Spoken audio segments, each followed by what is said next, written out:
Tonight, a new push to make shoppers feel safe after a massive brawl at a major shopping centre.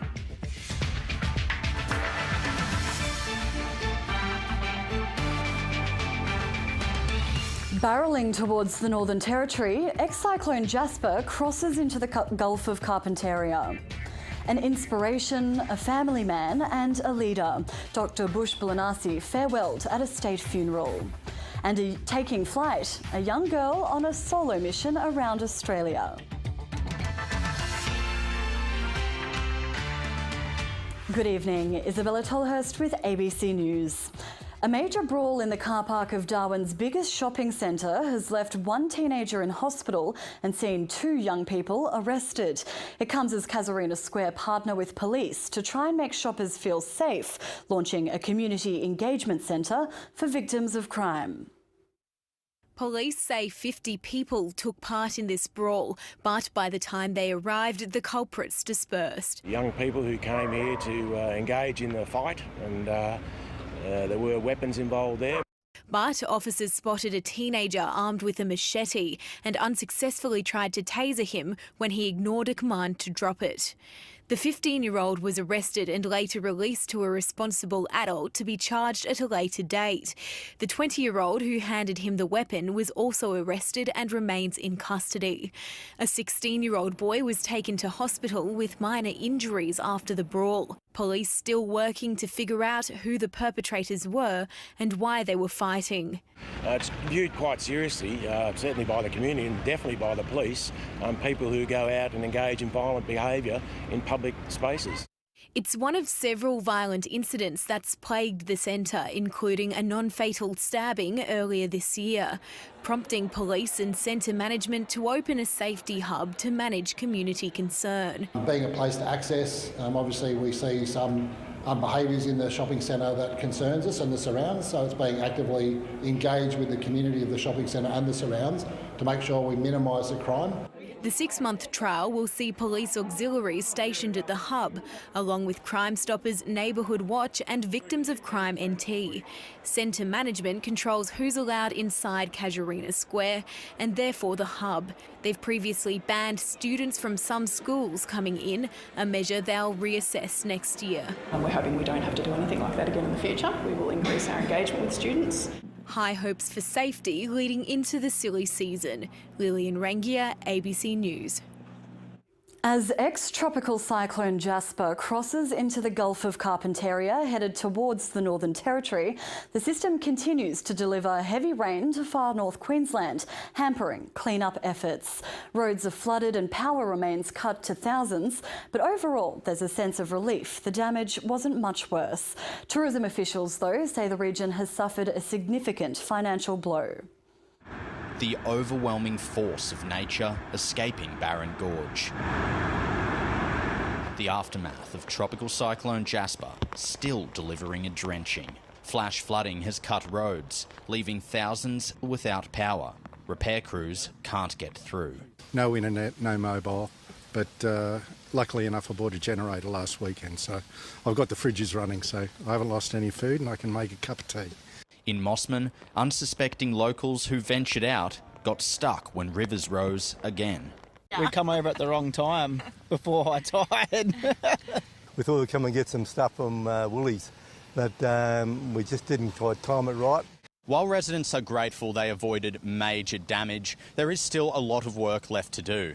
And with the amount of rain that's been pouring in the area, it's likely the clean-up won't be done for days. The Bureau says the system is continuing westward. It's expected to continue that way over the next 24 hours and possibly move into the Gulf at some stage early on Saturday. In Cairns, some businesses reopened to welcome tourists. We are used to this kind of weather in Japan. We have typhoon season, so it's okay. The first cruise ship docked today. It was a sort of race. The cyclone was coming and we were catching up with it, and that was a bit ominous. We've been prisoners on the ship for 2.5 days. I need some exercise. Tourism has lost 10% of school holiday traffic. Across the region, we've seen cancellations and lost bookings for a total of about $60 million worth of lost visitor expenditure. But in true far north Queensland fashion, locals always find a silver lining. And we've got plenty of cold beer in the fridge. Toby Jers-Lewis, ABC News, Mosman. Hundreds of Aboriginal leaders, land council members and government ministers have gathered to farewell Dr Bush Blanasi in a state funeral today. The Mayili and Yolnu man who led the Northern Land Council for 25 years was remembered as a fierce advocate for Aboriginal self-determination who always had a sense of humour. Strength, passion and courage. That is how Aboriginal and government leaders from across the top end remembered Dr Bush Blanasi, the former chair of the Northern Land Council who died suddenly last month, aged just 61. A leader amongst his family, for his children and grandchildren. A leader for his people, not only in the Beswick area, but right across the Northern Territory. Raised in southeast Arnhem Land by his father, a Mayili man, his kinship stretched the breadth of Arnhem Land to his Yolngu mother's country of Blue Mud Bay. You are a child of the Shark, the Gopa Japo and the Jori Japo. Your mother's country is also grieving for you. His fearless advocacy for Aboriginal Sea Country rights, held up by the High Court's 2008 Blue Mud Bay decision, built upon the bedrock of family. His dedication to land rights and Indigenous empowerment was not a solitary journey, but one fueled by the collected love and encouragement of those closest to him. His 3 brothers, 10 children and 17 grandchildren joined in grief by representatives from the various clans, nations and languages represented by the Northern Land Council and his friends. I miss very much our afternoon cups of teas, and there's an empty spot in my heart as my phone stops ringing, knowing he is never going to drop in again. Dr Bush Blanasi will be buried in his home community of Woogala next week. Oliver Chaseling, ABC News. A high-ranking police officer charged with disclosing confidential COVID-19 information at the height of the pandemic has been acquitted.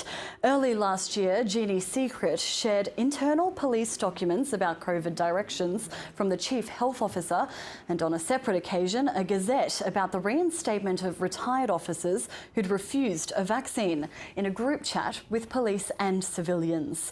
The judge said Ms Secret had acted in flagrant disregard of her obligations, but as the information shared in the group chat was already in the public domain, it could not be found to be confidential.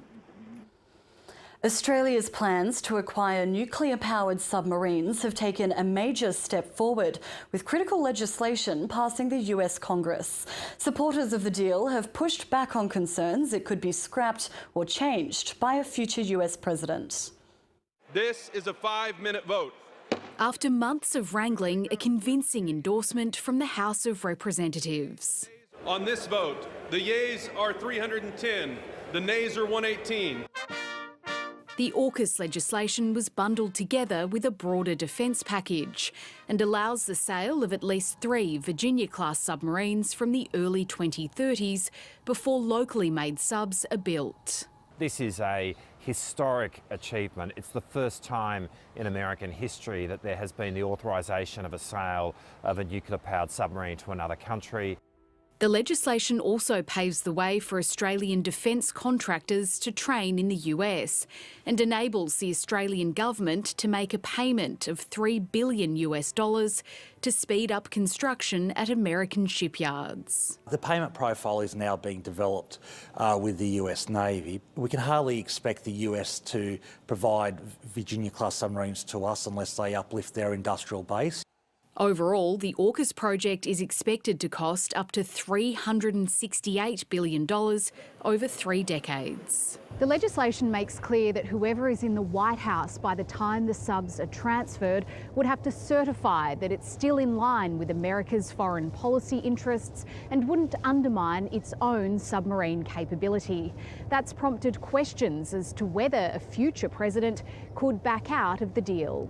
Whatever president that might be would face tremendous blowback in terms of trying to undo what we've accomplished here today. What we've seen is legislation that permits a possible future sale, but it's got so many get-out-of-jail-free cards for the United States that it's hardly worth the paper it's written on for Australian purposes. The task ahead of the current president to sign the laws now on the way to his desk. Jade McMillan, ABC News, Washington. Lawyers for former Liberal staffer Bruce Lerman have challenged the objectivity of journalist Lisa Wilkinson over a text message she sent accusing his former boss, Senator Linda Reynolds, of lying through her teeth. Mr Lerman is suing Ms Wilkinson and Network 10 for defamation over an interview in which Brittany Higgins first alleged she was raped at Parliament House. It was a bombshell interview, but Bruce Lerman's trial over the alleged rape was ultimately abandoned, with no findings against him. Now his lawyers have gone after those who brought the allegation to light, accusing them of burying anything that cast doubt on Brittany Higgins' account. Central to today's cross-examination of Lisa Wilkinson was a text message she fired off to her producer during question time in Parliament on the day the story surfaced. Penny Wong magnificent, Reynolds lying through her teeth. Mr Lerman's lawyer Matthew Richardson suggested the message showed Ms Wilkinson had believed Ms Higgins' story, regardless of the evidence. You could not be objective, I suggest, in terms of making a fair assessment of the evidence. Mr Richardson also accused the program of burying the government's official response and suggesting Ms Wilkinson should have challenged a comment by Ms Higgins that her former boss, Michaelia Cash, had suggested she suck it up when she said she felt panicky coming into Parliament each day. It's cartoonish villainy, isn't it, the way that it's portrayed there? Ms Wilkinson said she couldn't say if it was true because she wasn't there, but added, I think a lot of women over the years who work in politics have been told to suck up situations, Mr Richardson, so I think it is possible that those words were spoken. Later, she was shown an abridged quote suggesting security staff had not looked in on Ms Higgins, when she had stated they had. That's very poor journalism, isn't it, to conceal that? I'm disappointed to see that, Ms Wilkinson conceded. One thing revealed today was that a tape of a conversation between Brittany Higgins' lawyer Leon Swire, her fiancé and a friend, which emerged on Sky News earlier in the week, won't now be tendered as evidence. The case will continue on Monday. Elizabeth Byrne, ABC News. It was a final farewell fit for a dame. Politicians, pop stars, comedians and kings have all shared stories of Barry Humphries' comedic genius during his state memorial service at the Sydney Opera House. 8 months after his passing, the man who brought Dame Edna to life has been remembered for his wit, curiosity and passion for the arts. Our reporter Penny Timms was there. It couldn't begin any other way. Hello, possums. Yes, it's me, Dame Edna, and aren't I looking gorgeous? With a nod to Barry Humphries' notorious alter egos. I thought, what if Joan is wearing an identical frock? There were tributes from musicians, media moguls, and even members of the royal family. The Arts Minister delivering this message on behalf of the King. I suspect that all those who appeared on stage or on TV with Barry's Dame Edna, or who found her appearing at the back of the royal box, will have shared that unique sensation where fear and fun combine. They've found me a better seat. Barry Humphries lived to make people laugh, with his eccentric characters often standing in stark contrast to one another, representative, apparently, of Australia's own House of Parliament. If Dame Edna represented the refinement, the consideration and the style of the upper house, Celeste was, without doubt, the lower house. Behind the scenes, he provided a blueprint for comics. Asking a comedian to improvise a comedy show is like asking a magician to do real magic. And Barry Humphries had real magic, and it never went away. His appeal and impact illustrated by the dignitaries and fans who turned out at the Sydney Opera House. Time also to reflect on Barry Humphries, the man, father and advocate for sobriety. But his was a life in two acts, the chaos of addiction and then from the 70s onwards, his sobriety. He was enormously proud of it and he regarded it as his greatest achievement. Throughout the service, there have been many references to Barry Humphries' distaste for political correctness, a stance that sometimes landed him in trouble, most recently for controversial comments made against people who are transgender. But for his fans, it was his willingness to push boundaries that made him so appealing.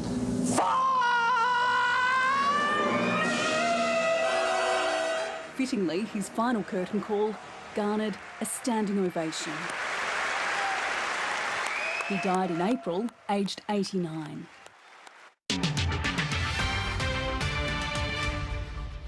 Israel has deepened its ground incursion in southern Gaza as it warned the war with Hamas could last several more months. Local firms say internet and phone services have been cut again for the 6th time during this war. In the north, the IDF says it's focusing on detaining suspected Hamas militants, releasing this video that they say shows men surrendering their weapons outside a hospital. The US National Security Advisor travelled to the region to meet with leaders about the direction of the war as its government continues to urge Israel to minimise civilian deaths. He did talk about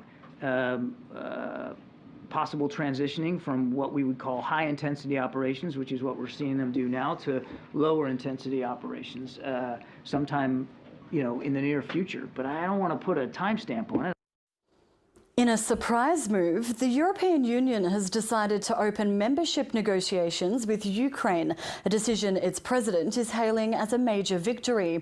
But hours earlier, Vladimir Putin doubled down on his commitment to the war, telling a marathon news conference there will only be peace when Russia achieves its goals.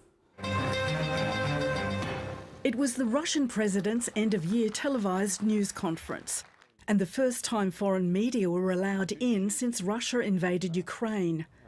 But it was a staged affair with no unscripted surprises, not even from a deep fake Putin saying hello. Vladimir Vladimirovich, здравствуйте. Well, I see you can look like me and talk in my voice, but I decided that only one person should look like me and talk in my voice, and that's going to be me. And the real Vladimir Putin vowed to press on with the war until Kiev capitulates. But in a breakthrough for Ukraine, agreement towards EU membership. To the people of Ukraine, we are on their side, and this decision made by the member states is extremely important for the credibility of the European Union. This is a truly remarkable result for Ukraine and for the whole of Europe. Another step towards Ukraine's full membership in the EU. Out on the bitterly cold battleground near Bakhmut, these Ukrainian fighters are holding the line against Russia. If there's no support from the Western countries, then it's going to get really bad. Russia will seize Ukraine, then it will be the turn of the Baltic states and Poland. More weaponry and manpower can't come soon enough. We live in a very brutal time. Will this keep dragging on? Give us people, give us weapons, and this will be over very soon. There's no end in sight, but these battle-worn soldiers are digging in. Jenny Lavelle, ABC News.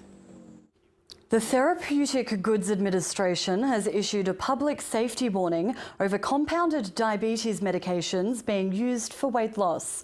An ABC investigation has uncovered pharmacies selling replica versions of Ozempic and Mounjaro that are being used for weight loss. The approved drugs are in short supply due to high demand, allowing compounding pharmacies to make their own versions. But the TGA says these products haven't been evaluated for safety or quality. Doctors are also worried. It is up to the regulators now to actually say this isn't acceptable. We need to ensure the safety of medications for patients and that what they are purchasing is safe, it works and it won't cause harm. An 18-year-old pilot who's trying to circumnavigate Australia solo in a light plane says she was prepared for anything, though dodging tropical cyclones has made it a baptism by fire. She flew into Katherine in the NT this week as she approaches the halfway mark, while some other milestones are waiting for her back on the ground. James Elton reports. When you have all the aircraft set up, everything's configured, and you can kind of sit and think for a bit and be in your own thoughts. And I really enjoy almost the tranquility that comes from that. Chloe Familton is keeping all her focus on her Cessna 172 and not on the fact her HSC results will be arriving any moment. This one has the call sign November Charlie Oscar. I refer to her as November. Even though your aeroplane isn't a living thing, it's important, I believe, to almost build a sort of trust and connection with it. The 18-year-old solo pilot was on a journey that would have seen her become the youngest woman to circumnavigate Australia in a light plane. There's a mosquito net. There's a lot of water. Tropical cyclone Jasper had other ideas. Small planes and tropical cyclones go together like small planes and tropical cyclones, right? I made the decision to cut in early, but it was always going to be the let's see how far north we can get before I'm forced to go in. Those small changes to the route mean it's no longer a true coastal circumnavigation, though it hardly makes the feat any less impressive. You shouldn't have to justify and prove yourself, but I think by doing that, I hope maybe to smash down a few of the barriers and stereotypes that have been created about young people and young women in aviation. One of Chloe's heroes is Lydia Litviak, a World War II Soviet fighter ace with the most air victories of any woman.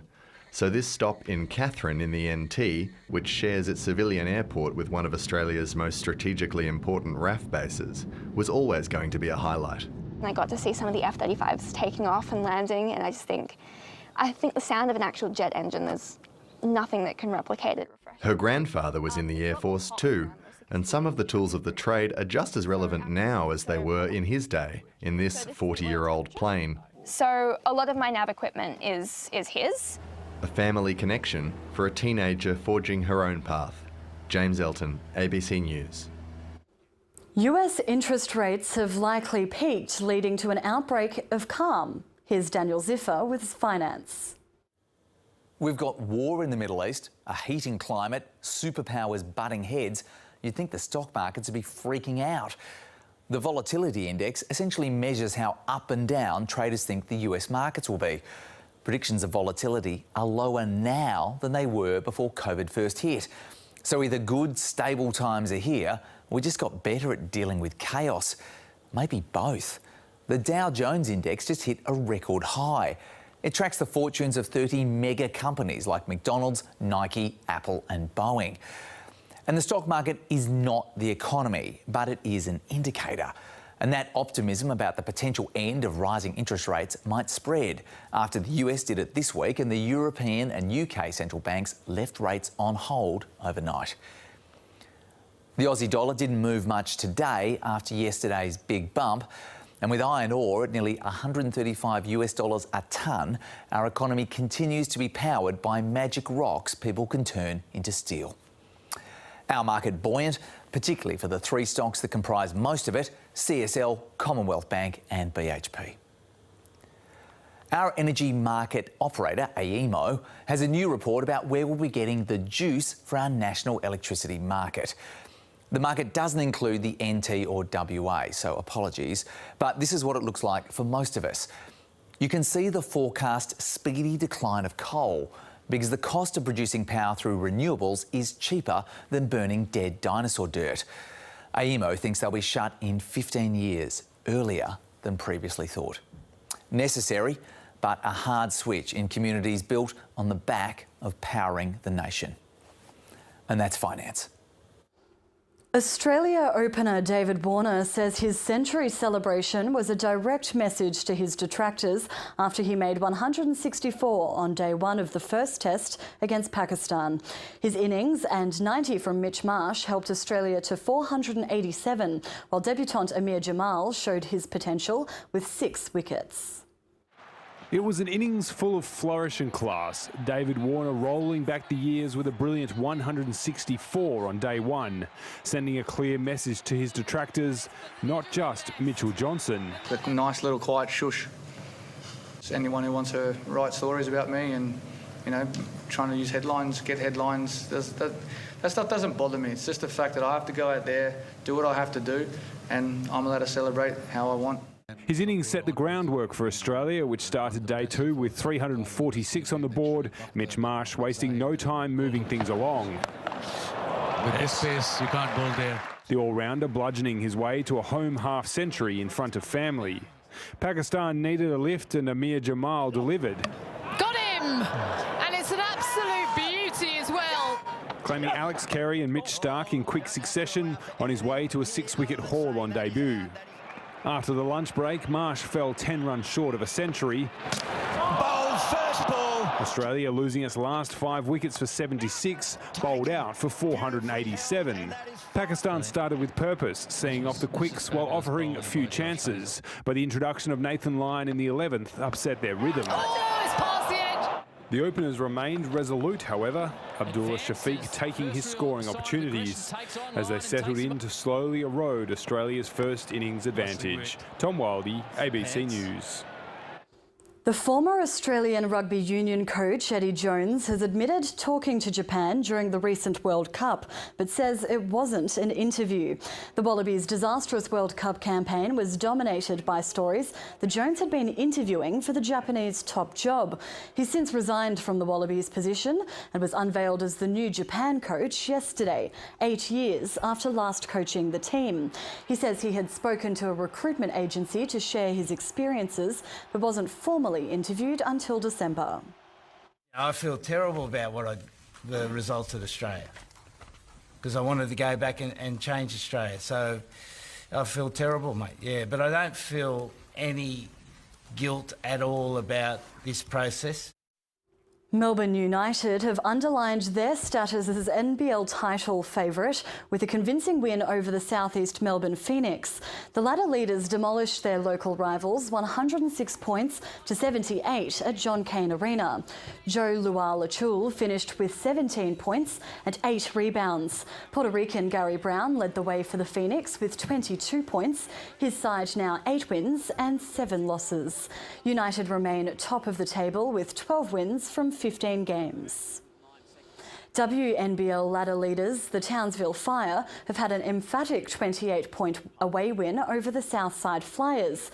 It's a 7th victory from 8 games for the defending champions, who won 105 points to 77 at Victoria's State Basketball Centre. Townsville's Stephanie Reid and Sammy Whitcomb top scored with 22 and 21 points, respectively. Time for the weather now, and tonight's viewer photo was sent in by Roland Maddox, taken in Alice Springs. Some showers and storms across the northern half of the territory today, while it was very hot in the centre. It was 31 degrees today in Darwin, 27 in Jabiru and 30 on the Tiwis. Zooming out, 34 the high in Katherine, 36 in Maningrida and 41 in Borroloola. Further south, Tennant Creek reached 41 and Alice Springs 38. On the satellite, the remains of ex-cyclone Jasper are over the Cape York Peninsula, while scattered clouds and storms developed across the territory, inland WA and Queensland today. Ex-cyclone Jasper is moving into the Gulf of Carpentaria, while a trough extends west across the top end. Taking a look around the country tomorrow, Brisbane with storms, 32 degrees, sunny in Sydney, 35, some clouds in Canberra, 27, and also Melbourne, 21, raining in Hobart with a top of 18, partly cloudy in Adelaide, 21, and Perth, 35. Around the territory tomorrow, hot in the centre, Alice Springs heading for a top of 38, Tennant Creek to reach 42. Stormy in the north, Katherine 36, Nhulunbuy heading for 35. And in the west, Darwin with a top of 33, 35 in Jabiru. The afternoon low tide will be at 1:36 tomorrow and winds will reach up to 10 knots off Darwin. The sun will rise tomorrow at 6:15 and you can watch it set at 7:08. And looking at the next 7 days, a high chance of showers and gusty storms continuing over the weekend and into next week in Darwin. In Alice Springs, temperatures increasing even further in the coming days before a slight chance of a shower or storm on Tuesday. And that's ABC News for this Friday night. Thank you for your company. Have a lovely weekend. Goodbye.